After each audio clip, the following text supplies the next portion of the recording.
central Leyte Gulf.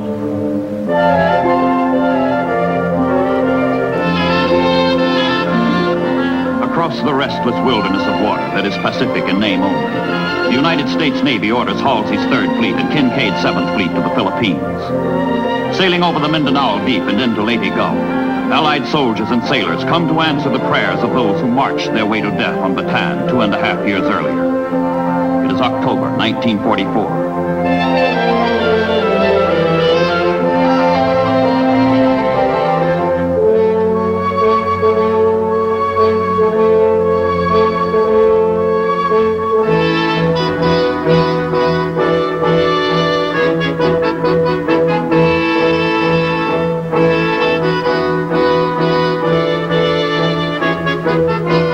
The liberation of the Philippines will start with the island of Leyte. Seize the beaches, establish a base. 6 simple words on which hangs the destiny of the Western Pacific.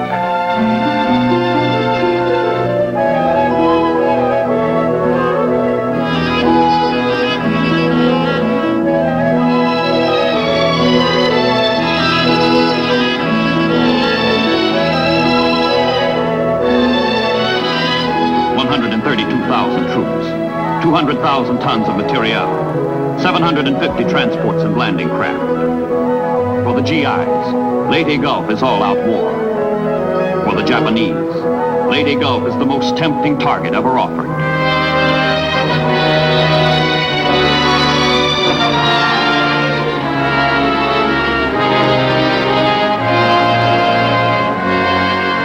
And the Japanese know it.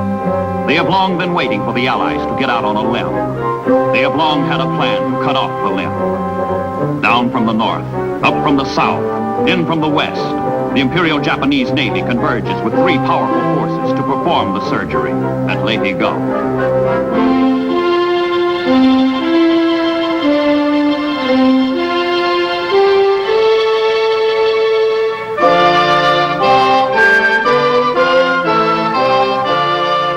The entire remaining naval strength of Japan is mustered for one final, supreme battle.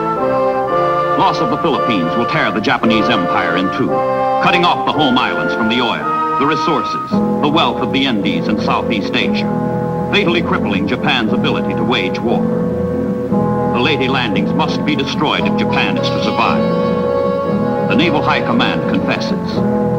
We are about to fight a battle that will decide the fate of our empire. The mission of our naval forces is truly great.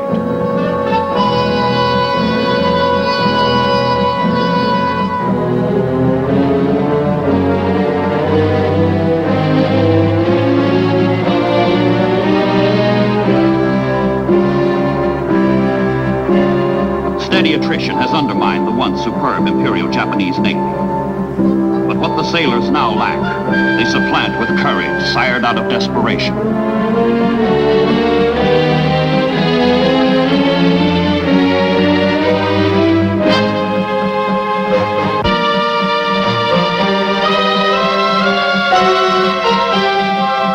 Identify these ships.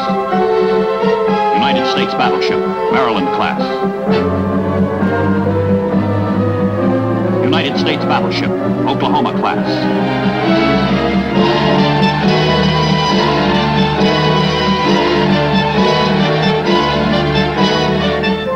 The American submarines, Darter and Dace, are stationed west of the Philippines.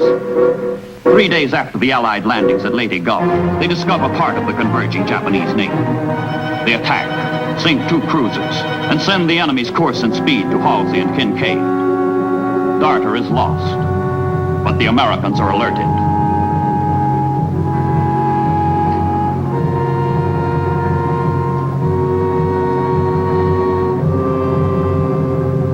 Intelligence from the submarines is analyzed and plotted aboard Admiral Halsey's flagship. The 3rd Fleet prepares its opening move in what is to be the greatest naval battle in all history. Halsey orders out his search planes, orders them to pinpoint the Japanese.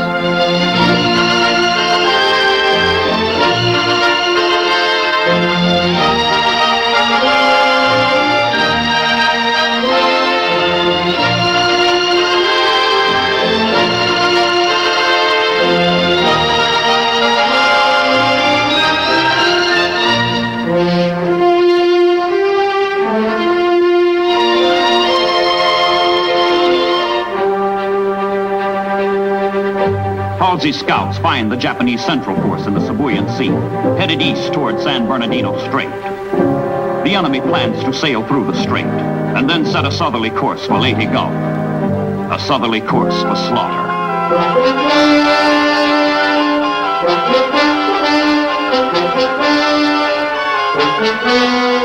From the flagship to all carriers, strike. Repeat, strike.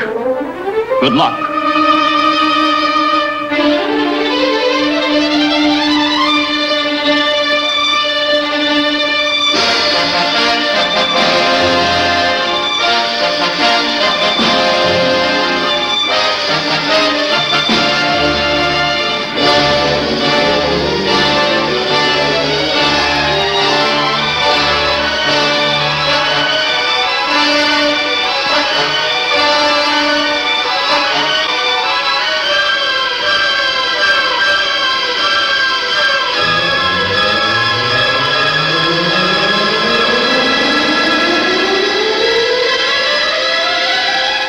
The Japanese Navy can count on no help from its pilots and planes, all but destroyed in earlier battles. So anti-aircraft measures have been intensified in the hope the ships by themselves can beat off the Americans. The sailors prepare to throw up a wall of fire around their task force.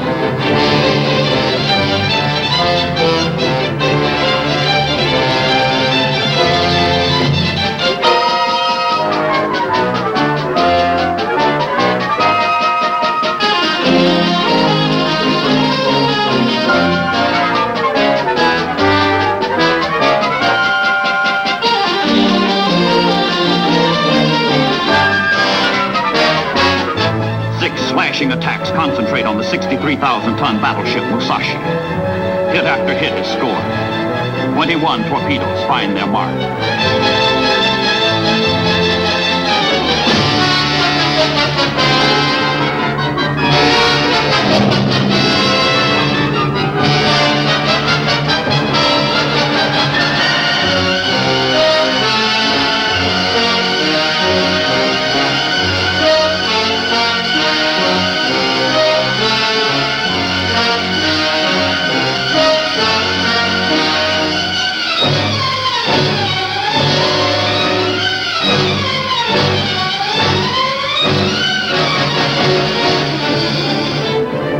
Musashi becomes the first Japanese battleship sunk entirely by aircraft.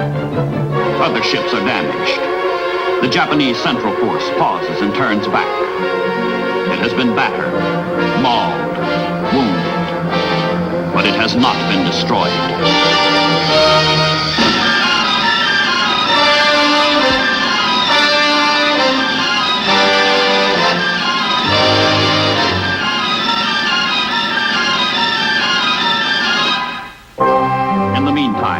Japanese Southern Force, in battle array and with all boilers lighted off, rips into the Mindanao Sea toward Surigao Strait, leading directly to Leyte Gulf from the southeast. Battleships, cruisers, destroyers lunge through the narrow waters, hoping to force the strait open and join up with the Central Force in the twin annihilation of the United States Army and Navy. But the jaws of an American trap are open.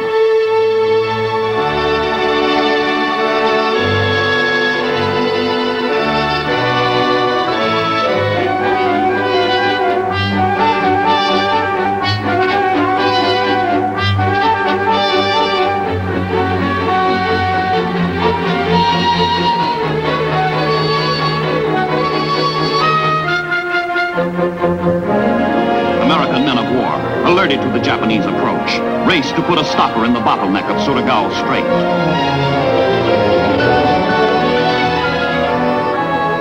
Admiral Kinkaid stuffs the bottleneck with PT boats, destroyed cruisers and battleships. American and Australian ships and sailors comprise a floating dam across the strait, strong in firepower, strong in determination to hold. The Admiral orders positions taken.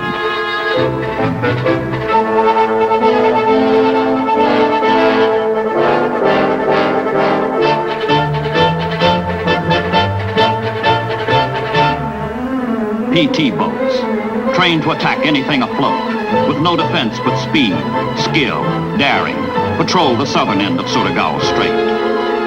In the fore of the battle line, These fragile sentinels prepare to draw the first blood.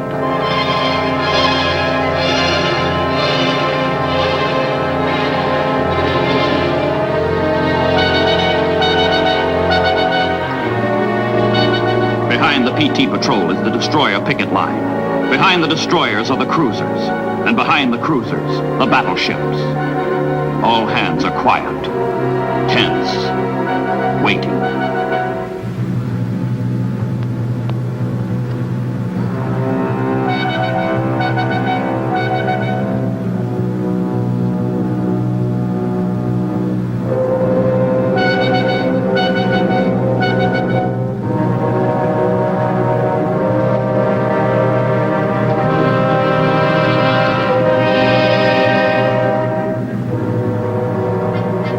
The Japanese hurl themselves headlong through the dark, into the trap.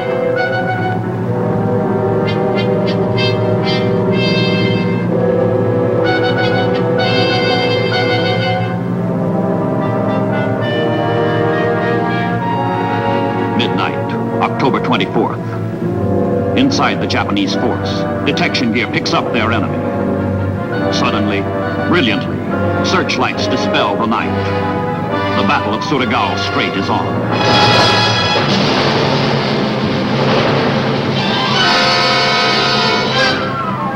The PT sailors let go all torpedoes in their savage attack, throwing the enemy off balance.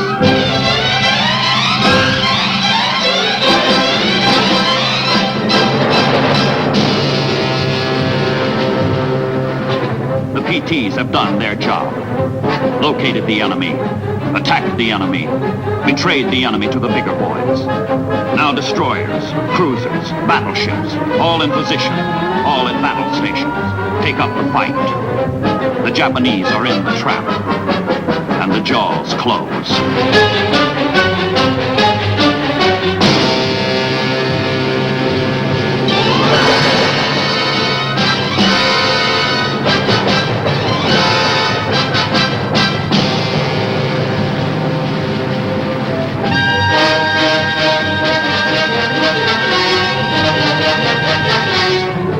Battleships that arose from the muck and humiliation of Pearl Harbor. California, West Virginia, Tennessee, Maryland, deliver salvo after salvo. With the Japanese under their guns, the old battleships take their vengeance at Surigao Strait.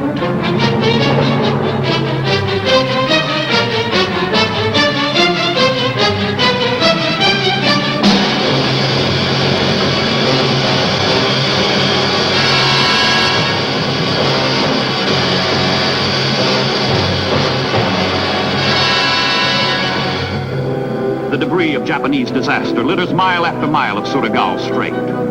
More than 5,000 Japanese sailors are wounded, missing, dead. The survivors, fanatical to the last, refuse to be rescued. The Japanese southern force is destroyed.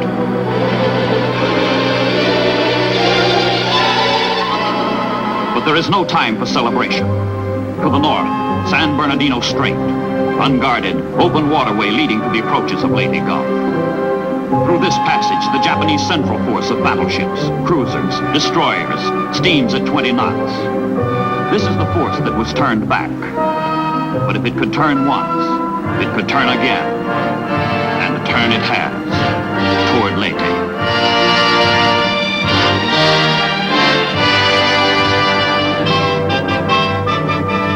Only light American units, small escort carriers, destroyers, guard this approach to Leyte Gulf. The onrushing Japanese are first sighted by surprised, horrified search planes from the escort carriers. Should these 22 enemy ships break through, they will turn the Leyte landings into bloody shambles.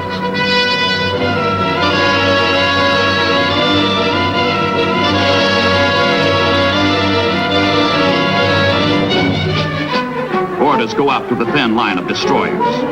Attack. Hit the cruisers. Block the battleships. These sailors sacrificed themselves for Leyte in the Battle of Samar.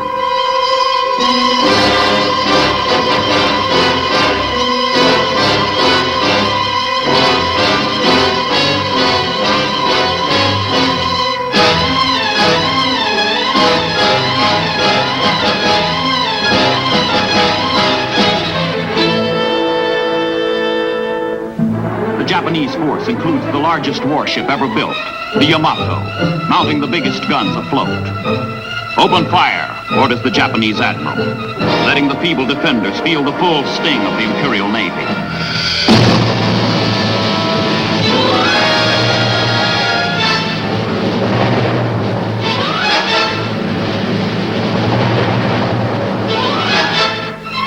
Barrage after barrage straddles the escort carriers, protected only by the intrepid destroyers.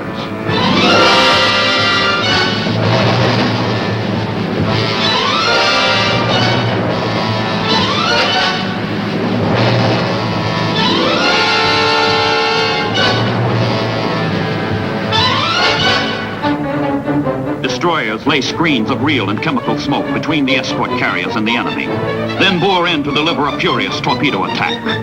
One of the most frantic, desperate actions of the war at sea.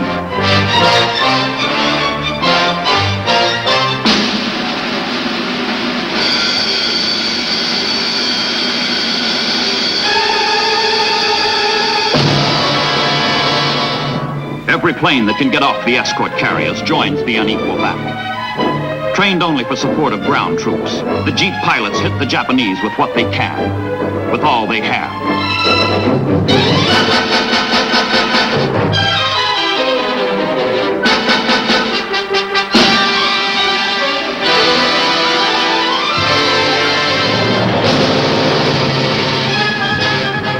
The Japanese keep pounding away, smashing the reeling escorts, the dauntless destroyers.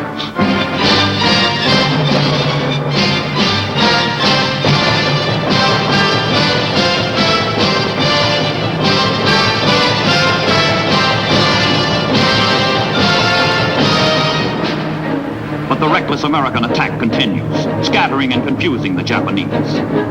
Suddenly, the Japanese make an incredible decision. With parting salvos, they break off the fight. They turn back, this time for good. 5 American ships, Gambier Bay, St. Lo, Johnston, Hull, Roberts, sunk. 2,800 casualties. Meanwhile, far to the north, off Cape Engano, the 3rd Japanese force is discovered. A force that answers the question the Americans have been asking since the start of the battle for Leyte Gulf. Where are the carriers? The Japanese northern force includes 4 carriers, as well as battleships, cruisers, destroyers. Steaming on a southerly course, the carriers are the final threat to Leyte Gulf.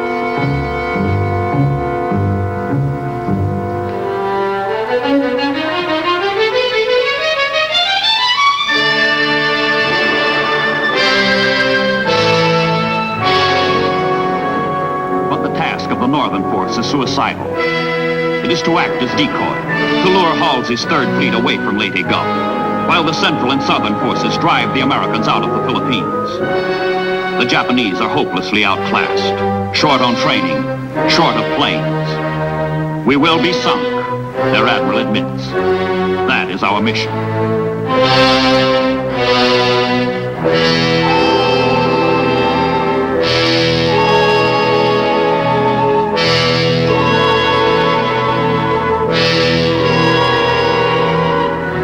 Radio silence is deliberately broken to betray position.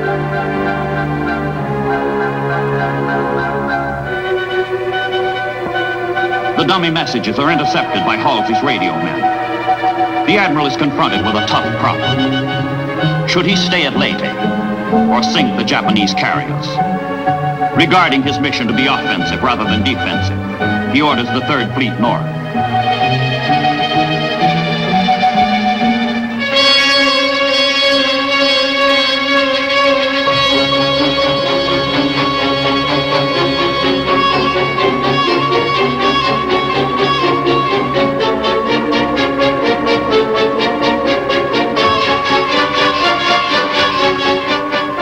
Strike, 55 torpedo planes, 60 fighters, 65 dive bombers.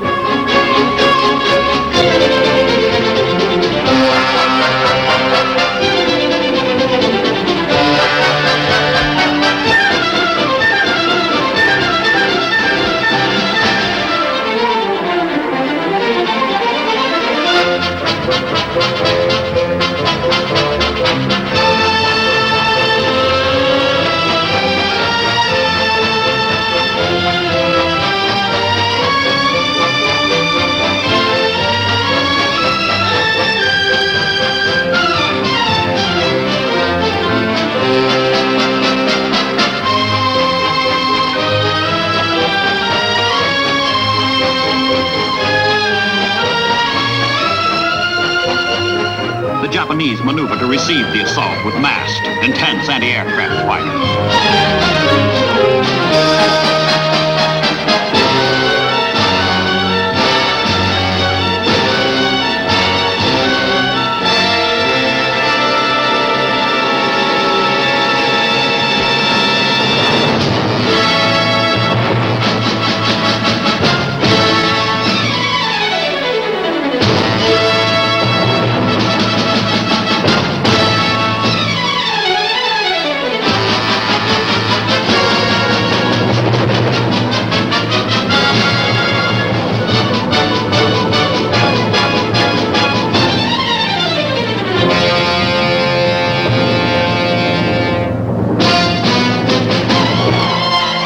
Japanese land-based bombers from Luzon. All these ships are the target.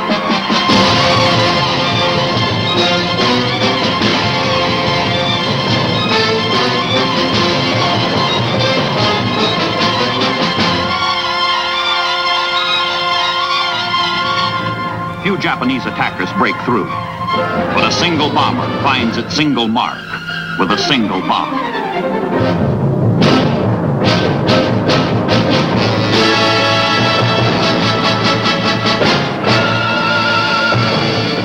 The light carrier Princeton.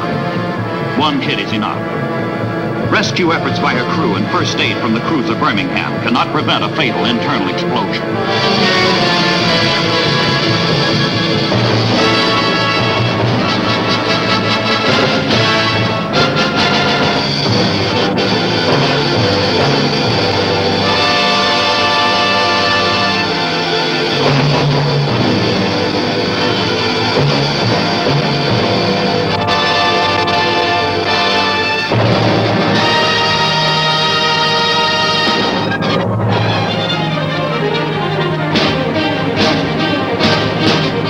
Japanese decoy has worked, but it avails them nothing. All three of their forces are butchered, beaten, broken. In 4 days of far-flung fighting, the Japanese lose 3 battleships, 1 large carrier, 3 light carriers, 6 heavy cruisers, 4 light cruisers, 9 destroyers, 26 of their finest ships. Japan ceases to be a naval power. That dream is over. The once magnificent imperial fleet is no more. It dies in the battle for Leyte Gulf, and it dies in vain.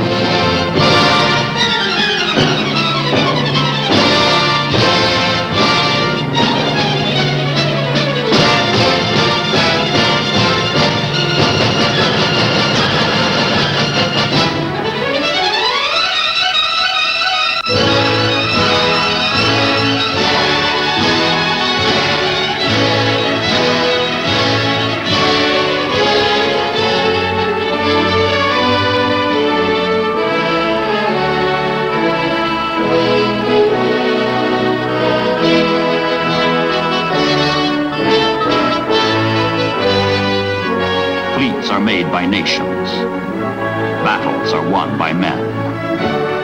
But when battle is done, the young and brave sleep, heedless of their greatest victory at sea.